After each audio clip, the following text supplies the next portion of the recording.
यहाँ से गुजरता है इसके साथ मैं गलत करने का इरादा करती हूँ, आप मेरे साथ मिलकर मेरी हेल्प करो और इसको मेरे घर में ले आओ। कहा ठीक है। लेकिन जब ये एक मर्तबा गुजरा और इस औरत की नौकरानी इसके पास आई, कहने लगी आप एक काम करो, आप हमारे घर में एक मरीज है, अगर आप उसको दम करोगे तो अच्छा रहेगा। कहा हाँ वो भी तो मरीज ही है। मरीज क्योंकि ये भी तो मरीज ही है, क्योंकि जिसने गलत किया वो मरीज ही से बदतर है।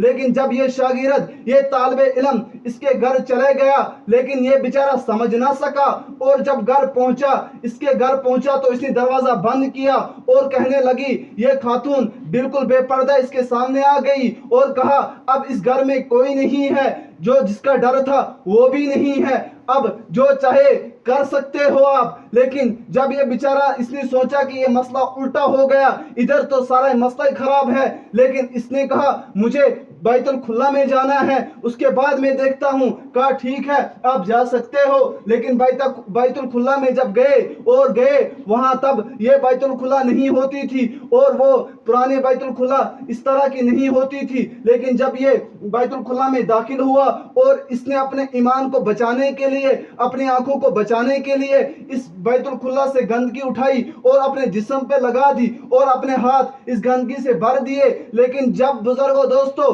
समझने की बात है, अगर जब ये वापस आया और बाहर निकला तो इसने इस खातून ने देखा इससे जिस्म से बदबू आ रही थी, इसके हाथों से बदबू आ रही थी। कहा मुझे क्या पता है कि आप इतने गंदे हो, लेकिन दफा हो जाओ, चले जाओ यहाँ से, मुझे आपके साथ कोई काम नहीं। लेकिन इसने कहा जब ये चले गया बहुत खुशी की बात है, खुश हुआ।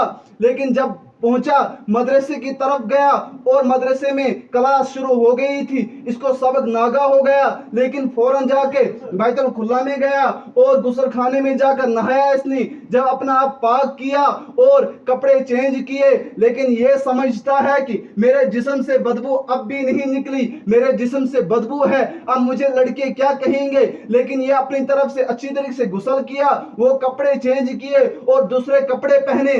बुजुर्गों दोस्तों जब कपड़े पहने और उस्ताद ने कहा, जब ये क्लास में गया, कहा कि ये आप मुझे एक बात बोलो, ये आज इतनी खुशबू तेज किसने लगाई है।